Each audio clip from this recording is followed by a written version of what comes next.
Are very chaotic, absolutely. Some of them we only have 3 minutes to put into clothing.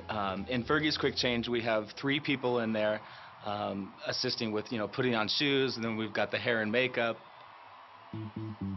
Well, the inspiration for this show is, it came basically from the Ps. The Ps came up with the concepts for the tour and collaborated with a couple of different designers. It got to a point where we were like changing just to change. Yeah. Like, I just want to change right now. I'm going to change on the ellipse.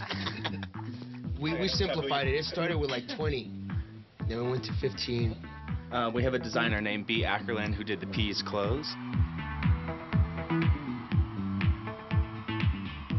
We also have a designer named Marco who did the dancers' clothes. What you gonna do with all that junk inside that truck? I'ma get you drunk, get you drunk. It's all very futuristic. It was months and months of concept drawings and sketches and, mock-ups, and then to make sure they work on stage.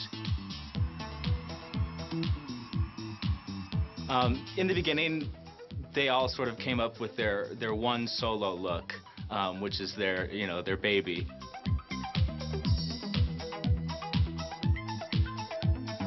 Fergie's very Barbarella/robot futuristic superhero.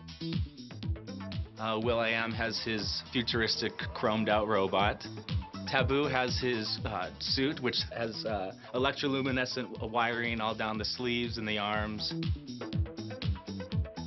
And then Apple has his Filipino-inspired look, as he is Filipino.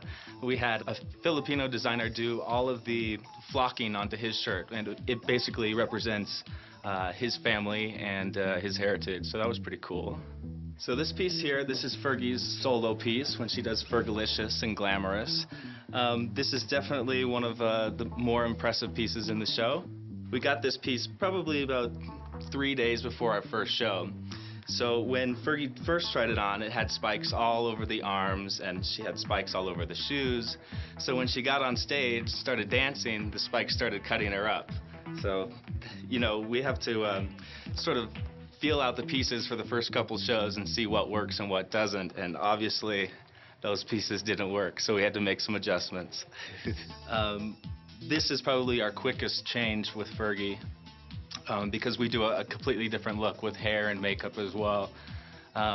With Will.i.am, he has his solo robot suit, which is a completely chromed out bodysuit with electronics on it. It lights up from head to toe. That's probably our most spectacular piece in the show. And that change it takes us about 12 minutes to get that on, with 4 people putting it onto him. It takes about 12 hours a day just to polish everything and to clean all the plastics and to reinforce all the seams. Lots and lots of maintenance every day, absolutely. It's a big show and takes a lot of people, a lot of manpower to keep this ball rolling. Ladies and gentlemen, this song is called Pumping. 1, 2, 3, drop it! Hut yo! It's an experience, and we wanted to give back to our fans, so we spent a whole bunch of money on this tour so that we could just make it huge and big and eye candy and just fun for all. And it's kind of, a sort of escapism. Check this out right here. Turn up your radio. Blast your stereo. This is lighting control, this mess of spaghetti. We have about 290 some odd fixtures. We have enough power on the show to power 96 houses. I'm Tom Dubas. I'm one of the moving light techs on this tour.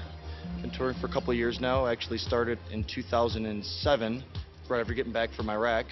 I was cross-trained in the Army as a combat lifesaver. Well, within a couple of days of me being cross-trained, my convoy was actually hit by a roadside bomb, and we had two major casualties, and one of our trucks was almost completely destroyed. And I was called on in that instance to help out with the situation. And since then, I've been when I was going out on missions, I was the combat lifesaver for those missions. And on this tour, right after the first incident in Las Vegas, where somebody had fallen and cut their finger, and I went to go help out with it, the tour actually bought me a medical kit like a couple $100 medical kit that I now carry around, and if anything ever happens, they'll call me on the radio and I'll come running, whatever time of the day or night it is.